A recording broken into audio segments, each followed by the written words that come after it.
cosa para escribir. Bueno, no quiero tampoco. De paso probamos la grabación, a ver si... Bueno, no importa, no tenemos nada, escribo con un boli, qué sé yo. Bueno, para la próxima clase. La próxima clase. Bueno, yo lo que quería poner es que el conocimiento, porque empezamos con el tema del conocimiento, de lo que se ocupa Husserl. Se ocupa del tema del conocimiento, que es uno de los que en el fondo es un tema moderno en el sentido del siglo XVII y XVIII. ¿Qué se conoce? ¿No? Era Descartes, por ejemplo, cuando hemos hablado. ¿Qué podemos conocer? ¿Qué conocemos? También lo dice Kant, ¿qué podemos conocer? Es muy importante acotar esto. Entonces Husserl dice, bueno, partiendo de la base que la relación, que el conocimiento siempre se ha definido como relación entre un sujeto y un objeto, o sea, sujeto que conoce y objeto que es conocido, entonces en esa dialéctica se resuelve el problema del conocimiento.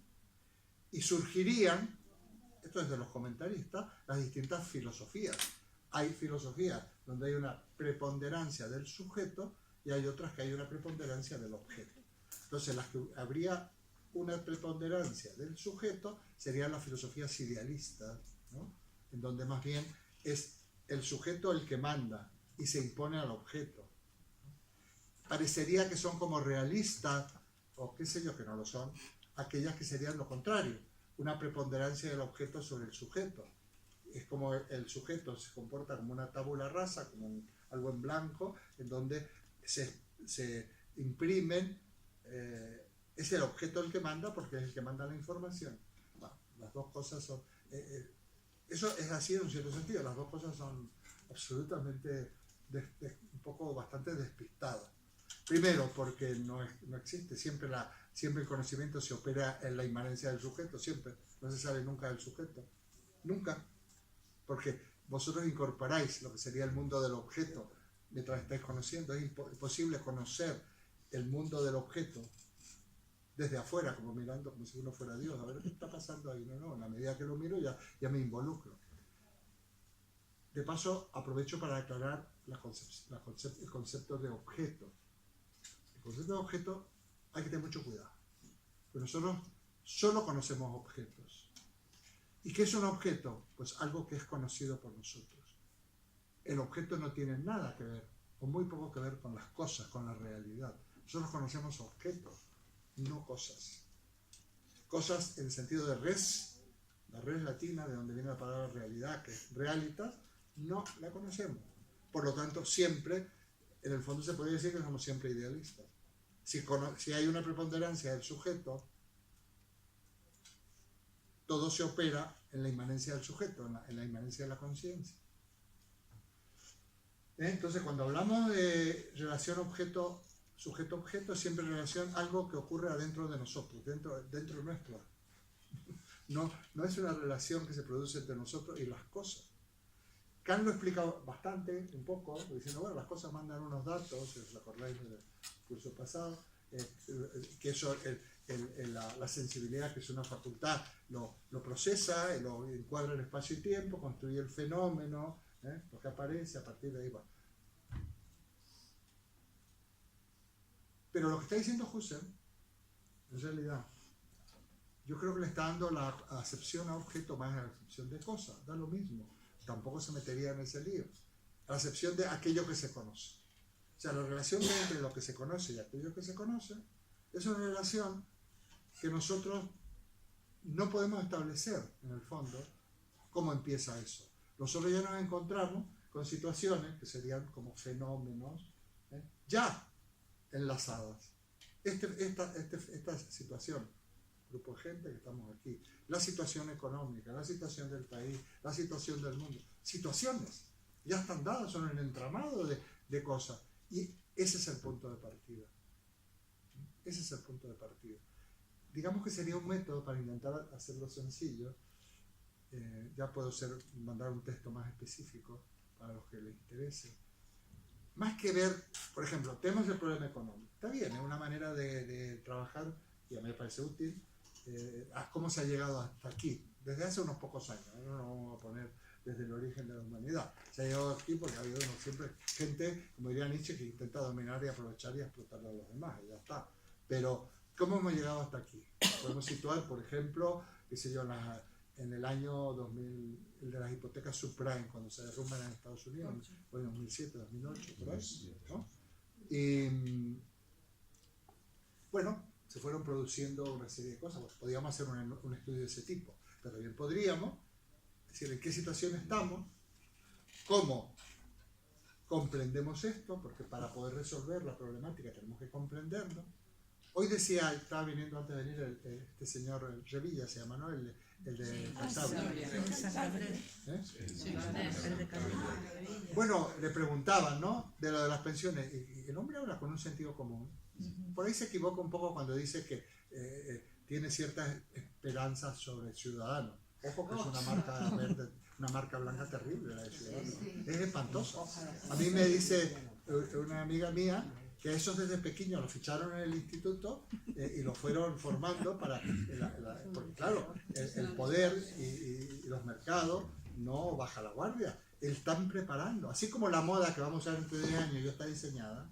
Una vez estuve con un diseñador de moda de Ituico, de estos que, por ejemplo, entre otras cosas, venden en el Corte Inglés. Ya está diseñado lo que nos va a gustar dentro de 10 años a nosotros. Que dentro de 10 años vamos a buscar un jersey con unas características de color beige y resulta que va a estar lleno de jerseys de color beige porque ya nuestro gusto se ha anticipado porque nos lo han metido, nos lo han inyectado. Bueno, pues Ciudadanos parece ser así como ciencia ficción, cogen unos chicos listillos, empolloncitos, blancos, claro, blanquitos, que se supone que van a tener unas características físicas más o menos aceptables, ¿verdad? Y los van a formar porque necesitan quitar a todos estos casposos, nunca mejor dicho, es terrible. Desde Rajoy hasta Rodríguez Ibarra, pasando por Bono, hasta aquel vasco que de la barba que se llama no sé quién. Es terrible, eso es terrible, tenemos que dar una sacudida a la política porque aquí ya huele a todo, ¿no? Entonces ponen a estos chicos tan monos, a las rimadas, a la otra, pero puestos a que pongan a tontos, prefiero a las rimadas que a la Pastor, presidenta del Congreso. Comentario machista. Comentario machista. Comentario machista. Comentario machista. Por lo menos que esté bien. Bueno, lo voy a quitar, lo voy a editar. Bueno, en lo que vamos, estos ya han sido formados. Entonces, Ibarra dice, bueno, las pensiones pues habrá que pagarlas. Es cuestión tan sencillo como que no dependan de una hucha de pensiones ni de un fondo de la seguridad social, que sean un capítulo más de los presupuestos generales del Estado. Así, al fin y al cabo así cobramos los funcionarios. Los funcionarios, bueno, vamos a sufrir la misma suerte porque no aguantaría este país que las pensiones de los funcionarios fueran superiores. Pero nosotros estamos en los presupuestos generales del Estado. La hucha si se la comen, bueno, lo que pasa es que el Estado también se puede empobrecer, pero no de los fondos de la seguridad social. Ya está.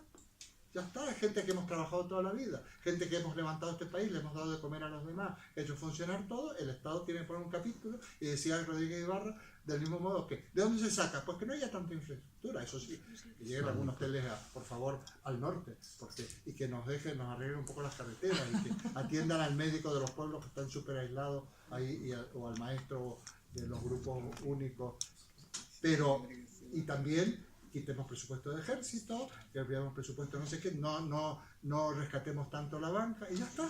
Así decía. Esto hace, este señor hace un análisis fenomenológico. Se lo perdono. El análisis fenomenológico nos puede servir a nosotros para decir, bueno, vamos a arreglarnos con lo que tenemos. No nos compliquemos, no busquemos la quinta pata al gato. Tenemos esto, vamos a ir ensanchándolo, mejorándolo. Esta es mi aplicación, el método no es tan sencillito, porque eso se aplica mucho al conocimiento y a la filosofía y a la ciencia. Pero la hipogea consiste en esto, partir de las cosas mismas son el entramado en el que se van a dar los fenómenos y a partir de ahí avanzamos. Aunque nos abstenemos y nos tranquilizamos un poco y no tenemos respuestas tremendas o respuestas absolutas. Bueno. Entonces es un yo he merodeado, esto no es el método fenomenológico estrictamente hablando, sino el cómo vamos a partir de un entramado de relaciones en las cuales profundizar. Muy bien. A lo mejor no digo por ahora nada más de Husserl. Hago un pequeño comentario a Heidegger y si queréis doy la palabra. Vamos a empezar con Heidegger, vamos a empezar con una obra que se llama ¿Qué significa pensar? Yo tengo textos y cosas ya un poco avanzados o un poco, hoy incluso puedo mandaros alguna exposición mía que no sea demasiado larga, anterior, que eso es otra cosa que se me ha ocurrido, como sirva como un poco para abrir boca. Porque si nosotros profundizamos en qué significa pensar, vamos a avanzar en la línea de qué es el hombre. Mira, Heidegger es muy interesante para que veáis cómo funciona el método fenomenológico. Heidegger, yo no sé si está aplicando, él no es consciente, está aplicando el método fenomenológico. Lo que pasa es que este fue su maestro y dejó una huella profundísima en él. Heidegger dice, lo vamos a retomar, y con esto termino. Para saber qué significa pensar, en una conferencia científica, hay que pensar. Es preciso que pensemos. Pero hay un problema, dice Heidegger. Yo me lo escuchaba en alemán. Hay un problema. Es que no pensamos. Ustedes no piensan. La ciencia no piensa. Murmullo. Estamos pensando. Entonces, bueno, ¿qué significa pensar? Bueno, dice Heidegger, para pensar hay que pensar en lo que hay que pensar. Hay que pensar en lo que se debe pensar. Lo que por sí da que pensar. Parece que es un juego de palabras, no lo es. Veréis cómo es trabajar a partir del entramado. Avanza un poco. Dice, a ver, para pensar hay que pensar dice, lo que por sí da que pensar. ¿Y qué es lo que da que pensar? Que no pensamos. Eso es lo que debe darnos que pensar, que todavía no pensamos. Pero nótese, dice él, cuando digo todavía, no digo que no pensemos en absoluto, sino que estamos en camino de pensar. Luego hay puntos aparte. Pensar es pensar en lo grave. Y lo grave es que no pensamos. Lo grave de nuestra época grave es que todavía no pensamos. Por ahí se lanza esas pequeñas digresiones maravillosas que dice, porque estamos en la medianoche de la noche del mundo, porque los dioses han huido y ni siquiera nos hemos dado cuenta de su ausencia. No está hablando de la religión. Está hablando también, Heidegger dedicó obras a Nietzsche, y a Parménides, y a Platón, a todas estas personas que yo he mencionado. Él escribe obras sobre esta gente, son muy interesantes, además, para conocer a esta gente y para conocer a Heidegger. Bueno, este es un poco el punto de partida que vamos a hacer la otra de la semana que viene. ¿Qué significa pensar? Que todavía no pensamos, qué es lo que hay que pensar, pero se sale.